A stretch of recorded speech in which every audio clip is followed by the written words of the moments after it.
बुला रहा, यीशु बुला रहा, तेरा नाम ले लेकर तुझे यीशु बुला रहा, तेरा नाम ले लेकर तुझे यीशु बुला रहा, यीशु बुला रहा, यीशु बुला रहा, तेरा नाम ले लेकर तुझे यीशु बुला रहा, तेरा नाम ले लेकर तुझे यीशु बुला रहा।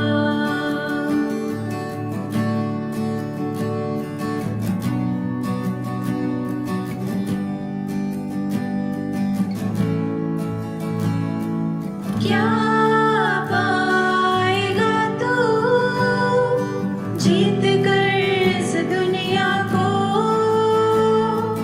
क्या लाभ होगा खोकर आत्मा को, क्या पाएगा तू जीत कर इस दुनिया को, क्या लाभ होगा खोकर आत्मा को। तू आजा यीशु के पास, तुझे यीशु बुला रहा, तू आजा यीशु के पास, तुझे यीशु बुला रहा, यीशु बुला रहा,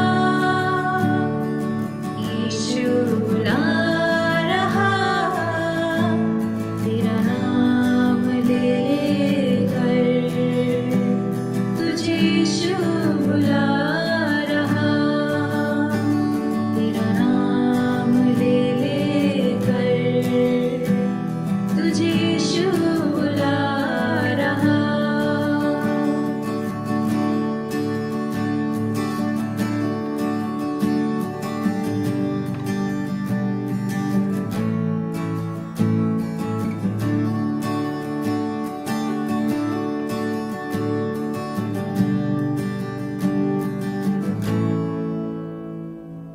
चोर आया चोरी करने, घात हत्या करने, यीशु आया जीवन देने, बहुतायत का जीवन देने। चोर आया चोरी करने, घात हत्या करने, यीशु आया जीवन देने, बहुतायत का जीवन देने। तू आजा यीशु के पास, तुझे यीशु बुला रहा, तू आजा यीशु के पास, तुझे यीशु बुला रहा, यीशु बुला रहा, यीशु बुला रहा, तेरा नाम ले लेकर तुझे यीशु बुला रहा, तेरा नाम ले लेकर तुझे यीशु बुला रहा।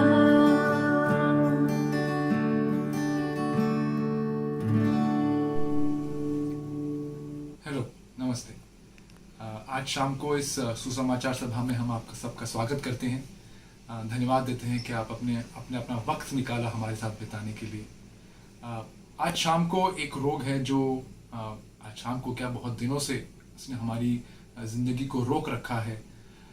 इस संसार में बहुत सारे रोग हैं, लेकिन शायद इस एक रोग ने इतने लोगों पर असर किया है कि इसके अलावा आज हमारी ज़िंदगी में बात करने वाली कोई और बात बची ही नहीं है। जहाँ भी देखें, न्यूज़ चैनल्स में, न्यूज़पेपर्स में, घरों में, व्हाट्सएप पर, हर जगह यही एक बात, इसके बारे में बातें होती हैं। और भी रोग हैं और मेरा यह मानना है कि एक वक्त आ सकता है जब हम हर रोग का इलाज ढूंढें, उन्हें ठीक करने की काबिलियत पा सकें। लेकिन आज शाम को मेरा ये एक प्रश्न है कि ये रोग आया कहाँ से? ये रोग आने के पहले भी कुछ हुआ था जिसकी वजह से ये रोग आए, और इस रोग के आने की वजह की जो है उसका असर आप पर हुआ है, मुझ पर हुआ है, हर एक इंसान पर हुआ है, और आजकल की बात नहीं है, सदियों से हुआ है और आने वाले समय में भी होगा। तो इसलिए आज शाम को ये जरूरी है कि हम इस रोग की जो वजह है, ये जो जड़ है, उसको समझें, उसको जानें, और उससे छुटकारा पाने का क्या कोई तरीका है या नहीं है, इसके बारे में आज हमारे अंकल RS मिश्रा आपको बताने वाले हैं। मैं गुजारिश करूंगा आप इनकी बातों को ध्यान से सुने। Uncle RS Mishra. प्रिय श्रोताओं, आज हम प्रभु यीशु मसीह के पाप मुक्ति और रोग मुक्ति की अधिकार पर मनन करेंगे। किस प्रकार से प्रभु यीशु मसीह ने अपने पाप मुक्ति के अधिकार को रोग मुक्ति के अधिकार के रूप में प्रदर्शित किया। और इस घटना का बखान मरकुस लिखित सुसमाचार के दूसरे अध्याय में 1 से लेके 12 वचन तक पाया जाता है। वो मैं आपके सामने पढ़ना चाहता हूँ। मरकुस का दूसरा अध्याय 1 से लेके 12 वचन। कई दिन के बाद यीशु फिर कफरनहूम नगर में आए। लोगों ने सुना कि यीशु घर में है, अतः घर में इतने लोग इकट्ठे हो गए कि द्वार के पास भी जगह नहीं मिली। यीशु उन्हें वचन सुना रहे थे। लोग एक लकवे के रोगी को 4 मनुष्यों से उठवाकर यीशु के पास लाए, परंतु जब वे भीड़ के कारण यीशु के निकट न पहुंच सके, तब उन्होंने उस छत को जिसके नीचे यीशु थे खोल दिया। जब उसे उधेड़ चुके तो उस खाट को जिस पर लकवे का मरीज पड़ा था लटका दिया। यीशु ने उनका विश्वास देखकर उस लकवे के रोगी से कहा, हे पुत्र, तेरे पाप क्षमा हुए। कुछ शास्त्री वहां बैठे थे। वे अपने अपने मन में विचार करने लगे, ये मनुष्य ऐसा क्यों कहता है? ये तो परमेश्वर की निंदा करता है। परमेश्वर को छोड़ और कौन पाप क्षमा कर सकता है? यीशु ने तुरंत अपनी आत्मा में जान लिया कि वे अपने अपने मन में ऐसा विचार कर रहे हैं। अतः यीशु ने उनसे कहा, तुम अपने अपने मन में ये विचार क्यों कर रहे हो? सहज क्या है? क्या लकवे के मारे से ये कहना कि तेरे पाप क्षमा हुए, या ये कहना उठ अपनी खाट उठाकर चल फिर? परंतु जिससे तुम जान लो कि मनुष्य के पुत्र को पृथ्वी पर पाप क्षमा करने का भी अधिकार है। यीशु ने उस लकवे के रोगी से कहा, मैं तुझसे कहता हूँ, उठ अपनी खाट उठाकर अपने घर चला जा। वो उठा, उसने तुरंत खाट उठाई और सबके सामने से निकलकर चला गया। इस पर सब चकित हुए। वे परमेश्वर की बड़ाई करके कहने लगे, हमने ऐसा कभी नहीं देखा। ये परमेश्वर का वचन है। परमेश्वर अपने वचन के पढ़ने से हमें आशीष दे। यहाँ पर हम पढ़ते हैं, प्रभु यीशु मसीह कई दिन के बाद कफरनहूम नगर में आए और सुना गया कि वो घर में हैं, और घर में वो वचन सुना रहे थे। और लोग, इतनी भीड़ इकट्ठी हो गई कि वहां पर अंदर जाने के लिए रास्ता नहीं था। लोग एक लकवे के रोगी को 4 मनुष्यों से उठवाकर प्रभु के पास लाए, लेकिन भीड़ की अड़चन की वजह से प्रभु के पास नहीं पहुंचा सके। तो उन लोगों ने उस घर की छत को जिसके नीचे प्रभु थे उसको खोल दिया और उस मरीज को प्रभु के सामने लटका दिया। प्रभु ने उन लोगों के विश्वास को देखकर उस लकवे के रोगी से कहा, हे पुत्र, तेरे पाप क्षमा हुए। वहां पर कुछ शास्त्री लोग बैठे हुए थे। वे अपने मन में विचार करने लगे, ये मनुष्य ऐसा क्यों कहता है? उन्होंने प्रभु यीशु मसीह को मात्र एक मनुष्य के रूप में देखा। वो इस बात को समझने में असमर्थ थे कि प्रभु यीशु मसीह मनुष्य और परमेश्वर दोनों हैं। उन्होंने जब अपने मन में ऐसा सोचा तो प्रभु यीशु मसीह ने उनके विचारों को जान लिया और तुरंत उनसे कहा, तुम अपने मन में ऐसा विचार क्यों करते हो? प्रभु ने उनसे ये प्रश्न किया, इस रोगी से ये कहना कि तेरे पाप क्षमा हुए, आसान है कि यह कहना तू अपनी खाट उठाकर अपने घर चला जा। उन्होंने कोई जवाब नहीं दिया, लेकिन प्रभु ने कहा ताकि तुम जान लो कि परमेश्वर के पुत्र को इस पृथ्वी पर पाप क्षमा करने का अधिकार है। उन्होंने उस रोगी से कहा तू उठ अपनी खाट उठाकर घर चला जा, और वो तुरंत उठा, अपनी खाट उठाकर सबके सामने से चला गया। इस पर लोगों ने बड़ी तारीफ की और कहा हमने ऐसा कभी नहीं देखा। यहाँ पर हम देखते हैं किस प्रकार से प्रभु कई दिन के बाद फिर कफरनहूम में आए। अगर आप बाइबल में मरकुस के पहले अध्याय को पढ़ें तो वहां पर हम देखते हैं प्रभु यीशु मसीह पहले भी आए थे, और उस शहर में जितने लोग बीमार थे, यहाँ हम पढ़ते हैं कि वो सारा नगर पतरस के घर के द्वार पर इकट्ठा हो गया था, और जितने लोग बीमार थे सबको चंगा कर दिया था प्रभु ने। सिर्फ एक व्यक्ति बचा था जो चंगाई नहीं पाया था। उसको अभी लोग प्रभु के पास ला रहे हैं। प्रभु को मालूम था कि एक व्यक्ति चंगाई नहीं पाया, सिर्फ उस व्यक्ति की वजह से हमारा प्रभु यीशु मसीह फिर से कफरनहूम में आया। और हम देखते हैं प्रभु यीशु मसीह उसके घर में नहीं गए जहां वो मरीज था, बल्कि एक दूसरे घर में गए और वहां पर वचन सुना रहे थे। आप देखिए, वहां वचन सुना रहे थे और लोगों को पता चला, यहाँ पर लिखा हुआ है, खबर हुई कि यीशु घर में है। जब आपके घर में प्रभु का वचन होगा, लोगों को पता चलेगा इस घर में यीशु है, और बड़ी भीड़ इकट्ठी हुई। और हम देखते हैं किस प्रकार से लोग उस रोगी को उठा करके लाए, और अड़चन के बावजूद उन्होंने किसी प्रकार से उसको प्रभु के सम्मुख लाने का निर्णय किया, और उन्होंने छत को खोल दिया। एक कहावत है, जहां चाह है वहां राह है। इनकी चाह थी कि किसी प्रकार से ये व्यक्ति चंगा हो जाए, और क्योंकि उनकी ये चाह थी इसलिए उन्होंने एक राह निकाली, उसको प्रभु के पास पहुंचाया। और जैसे ही प्रभु ने उस व्यक्ति को देखा और इन लोगों के विश्वास को देखा, उस व्यक्ति से कहा, हे पुत्र, तेरे पाप क्षमा हुए। असल में उसकी समस्या थी चंगाई की। लोग उसे चंगाई के लिए लाए थे, लेकिन प्रभु ने उसे पहले चंगाई न दे करके पहले उसके पाप क्षमा किए। प्रभु ने ऐसा क्यों किया? कई बार हम सोच सकते हैं उन्होंने सीधे क्यों उसको चंगा नहीं किया। इसका एक जवाब यह है कि जो रोग की जड़ है, जो बीमारी की जड़ है, वो पाप में है। पाप के कारण बीमारी आई, इसलिए प्रभु ने पहले उसके पापों को क्षमा किया। और जो वहां लोग बैठे हुए थे वो प्रभु यीशु मसीह को पहचान नहीं पाए कौन है, क्योंकि मनुष्य का रूप धारण किए हुए थे। उन्होंने सोचा मात्र मनुष्य हैं, और किस प्रकार से एक मनुष्य दूसरे मनुष्य के पाप को क्षमा कर सकता है। वो अपनी सोच में सही थे, लेकिन प्रभु यीशु मसीह की पहचान में सही नहीं थे। उन्होंने प्रभु यीशु मसीह को पहचान नहीं पाया, और उन्होंने अपने मन में ऐसा विचार किया, ये मनुष्य शब्द उन्होंने इस्तेमाल किया। प्रभु यीशु मसीह मनुष्य अवश्य थे, लेकिन वो परमेश्वर भी थे। प्रभु यीशु मसीह ने उनके विचारों को जान लिया। भाई और बहनों, आप मेरे विचारों को नहीं जान सकते, मैं आपके विचारों को नहीं जान सकता, लेकिन परमेश्वर हम सबके विचारों को जानता है। बाइबल में लिखा हुआ है, परमेश्वर हमारा उठना बैठना, हमारे विचारों को दूर से ही जान लेता है। और उनके विचारों को जानकर प्रभु ने उनसे प्रश्न किया, तुम अपने मन में ऐसा विचार क्यों करते हो? और दूसरा प्रश्न ये भी किया, इस मरीज से ये कहना आसान है कि तेरे पाप क्षमा हुए, या ये कहना कि तू अपना खाट उठा करके अपने घर चला जा?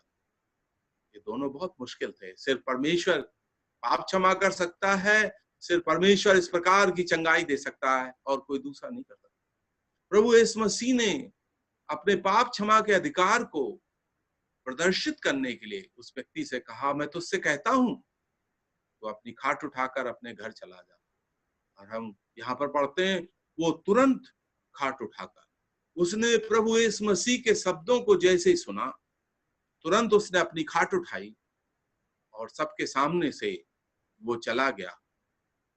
इस पर लोग बड़े आश्चर्यचकित हुए, उन्होंने कभी ऐसा देखा नहीं था। हम यहाँ पर पढ़ते हैं, उसको पाप क्षमा मिली, उसको चंगाई मिली, और उसको जीवन में एक नई चाल आई। आप सोचिए, जिस आदमी को 4 लोग उठा करके लाए थे, जिसने अपने हाथ से कभी एक गिलास पानी नहीं पिया हुआ था, क्योंकि उसका पूरा शरीर लकवे से प्रभावित था। वो किस प्रकार से उस बिस्तरों को जिसमें वो पड़ा हुआ था कई वर्षों से उठा करके जा सकता है। उसके जीवन में कैसे ये शक्ति आ गई? उसके जीवन में ये शक्ति प्रभु यीशु मसीह के शब्दों से आई। जैसे उसने प्रभु यीशु मसीह के शब्दों को सुना और उस पर विश्वास किया, उसके जीवन में एक नई शक्ति का संचार हुआ और वो नया व्यक्ति बन गया। मेरे भाई और बहनों, वो जब खाट उठाकर चलने लगा तो लोगों को बड़ा अचंभा हुआ। है तो अचंभे की बात, क्योंकि ऐसा उन्होंने पहले कभी अपने जीवन में देखा नहीं। प्रभु यीशु मसीह के चमत्कार बड़े अद्भुत चमत्कार थे। उनके चमत्कारों का उद्देश्य हम बाइबल में पढ़ते हैं, 3 उद्देश्य थे। मनुष्यों की आवश्यकताओं को पूरा करना, लोगों को जरूरतों को आगे रखना और अपने आप को परमेश्वर का पुत्र सिद्ध करना। हम देखते किस प्रकार से उसने उस लकवे के रोगी की जरूरत क्या थी कि वो उसके शरीर में शक्ति आए, वो चलने लगे। और प्रभु यीशु मसीह का उद्देश्य था कि वो परमेश्वर की महिमा हो। यहाँ पर परमेश्वर की महिमा भी हुई। उन्होंने अपने आप को परमेश्वर का पुत्र सिद्ध कर दिया। भाई और बहनों, यहाँ पर हम देखते हैं किस प्रकार से एक घर जहां परमेश्वर का वचन था वो एक आशीष का घर था। और एक बात और हम ये देखते हैं, इस प्रकार से जब उसने अपनी खाट उठा करके चलने लगा तो ताली बजी, तारीफ हुई। भाइयों, जब उसके पाप क्षमा हुए किसी ने ताली नहीं बजाई, बल्कि आलोचना हुई।